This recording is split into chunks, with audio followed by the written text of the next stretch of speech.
ओम नमो भगवते वासुदेवाय. सार्थ सुबोध ज्ञानेश्वरी.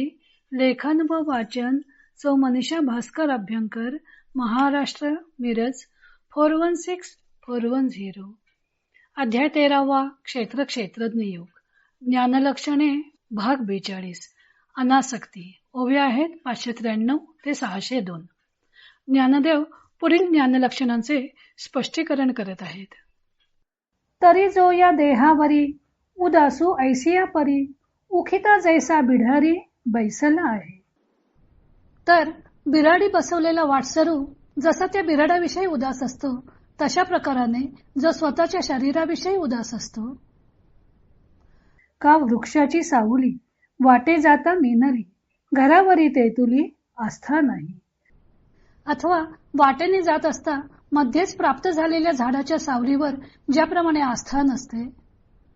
सावली सरीसीच असे, परी असे हे नेणीचे जैसे, स्त्रियेचे तैसे लोलुप्य नाही. आपली सावली आपल्या बरोबरच नेहमी असते, परंतु ती सावली आपल्या बरोबर आहे याची आपल्याला खबरही नसते. त्याप्रमाणे स्त्रीविषयी ज्याला आसक्ती नसते. आणि प्रजा जे झाली ती वस्ती कीर आली, का गोरुवे बैसली रुखातळी. आणि त्याला जी मुले बाळे झालेली असतात त्यांना तो खरोखर वस्तीला आलेल्या वाटसरूंप्रमाणे मानतो. अथवा झाडाखाली बसलेल्या गुरांसंबंधी झाड जसे उदास असते, तसा तो ज्ञानी प्रजेसंबंधी उदास असतो. जो संपत्ती माझी असता ऐसा गमे पंडू सुता, जैसा का वाटे जाता साक्षी ठेविला. अर्जुना, वाटेने जात असता काही घडलेल्या गोष्टींविषयी एखादा ठेवलेला साक्षीदार ती गोष्ट पाहूनही त्याविषयी जसा अनासक्त असतो, तसा सर्व ऐश्वर्यात नांदत असूनही तो अनासक्त असल्याचे दिसते. किम बहुना पूसा पांजरिया माझी जैसा, वेदाज्ञसी तैसा बिहुनी असे. फार काय सांगावे, राघू जसा पिंजऱ्यात असतो तसा जो वेदाज्ञेला भिवून संसारात असतो. एरवी दार गृहपुत्री नाही जया मैत्री, तो जाणपा धात्री ज्ञानासीगा. एरवी ज्याचे स्त्री पुत्र गृहाधिकांवर प्रेम नसते, तो पुरुष ज्ञानाला आधार आहे असे समज. महासिंधू जैसे ग्रीष्म वर्षी सरीसे, इष्टानिष्ट तैसे जयाच्या ठाई. आणि महासागर जसे उन्हाळ्यात व पावसाळ्यात सारखेच भरलेले असतात, त्याप्रमाणे ज्याच्या ठिकाणी प्रिय अप्रिय या गोष्टी सारख्याच असतात. म्हणजे प्रिय गोष्टींनी ज्याला हर्ष होत नाही व अप्रिय गोष्टींनी ज्याला वाईट वाटत नाही. का तिन्ही काळ होता त्रिधा नव्हे सविता, तैसा सुख दुःखी चित्त भेदू नाही. अथवा सकाळ दुपार व संध्याकाळ या तिन्ही काळी सूर्य जसा 3 प्रकारचा होत नाही, त्याप्रमाणे सुखाचे अथवा दुःखाचे प्रसंग त्याच्या अंगावर येऊन आदळले तरी त्याचे अंतःकरण सुखी अथवा दुःखी असे वेगवेगळ्या अवस्थेने बदलत नाही. जेथ नभा चैनी पाडे समत्वा उणे न पडे, तेथ ज्ञान रोकडे ओळख तू. अथवा कोणत्याही ऋतूच्या येण्या जाण्याने आकाशात जसा काहीच फेरबदल होत नाही, त्याप्रमाणे ज्याचे ठिकाणी प्रिय अथवा अप्रिय वस्तूंच्या हानी अथवा लाभामुळे चित्ताच्या समतेला कमीपणा येत नाही, अर्जुना त्याच्या ठिकाणी मूर्तिमंत ज्ञान आहे असे तू समज. 9व्या श्लोकात आसक्ती ही पुत्रदार गृहादिषु अनभिष्वंग आणि नित्य समचित्तत्व अशी 3 लक्षणं भगवंतांनी सांगितली आहेत. ज्ञानदेव या 3 लक्षणांचं स्पष्टीकरण करत आहेत. वास्तविक अनासक्ती व अनभिष्वंग ही 2 वेगवेगळी लक्षणं नाहीत. आसक्ती ही 2 प्रकारची असते.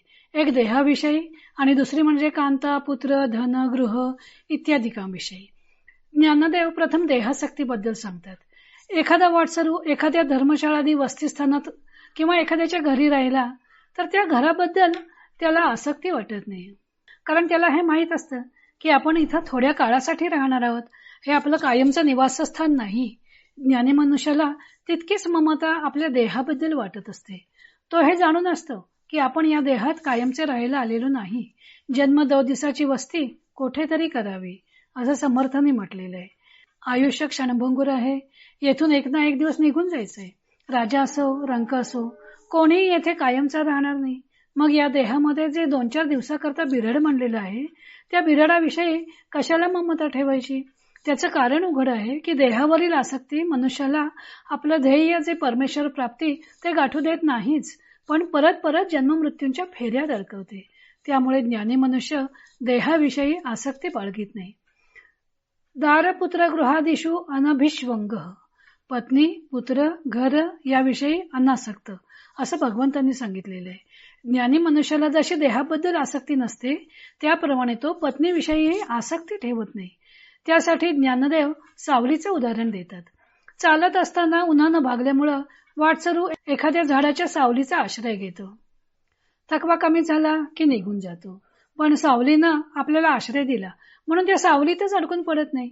पत्नी ही त्याला छायेप्रमाणे तशीच साथ देत असते, पण तिच्या बाबतीत किंवा मुलांच्या बाबतीतही तो उदासीन असतो.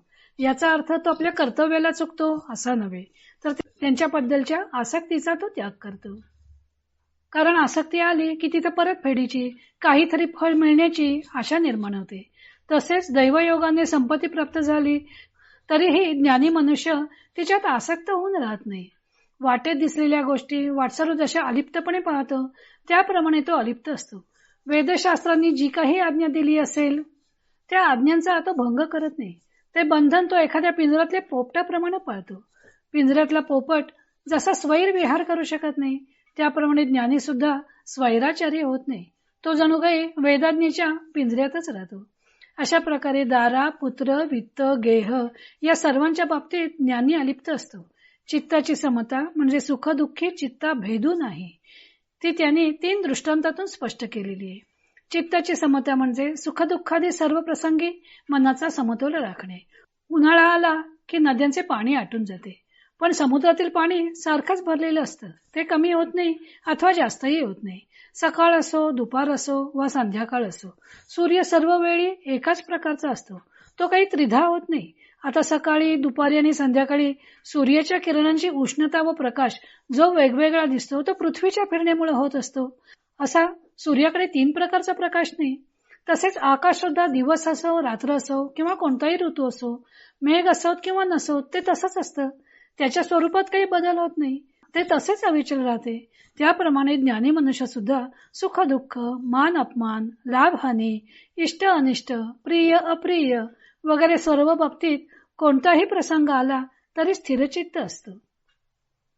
दुःखाने तो डगमगून जात नाही किंवा सुखाने हुरळूनही जात नाही. चित्ताची समता हा विषय गीतेमध्ये अनेक ठिकाणी आलेला आहे. ज्ञानदेवानी येथे तो संक्षिप्तपणे मांडलेला आहे. पुढे त्यांनी श्लोकानुसार ज्ञानी मनुष्याच्या अनन्य भक्तीच्या लक्षणाचं विवेचन केलेलं आहे. तो भाग आपण उद्या पाहू.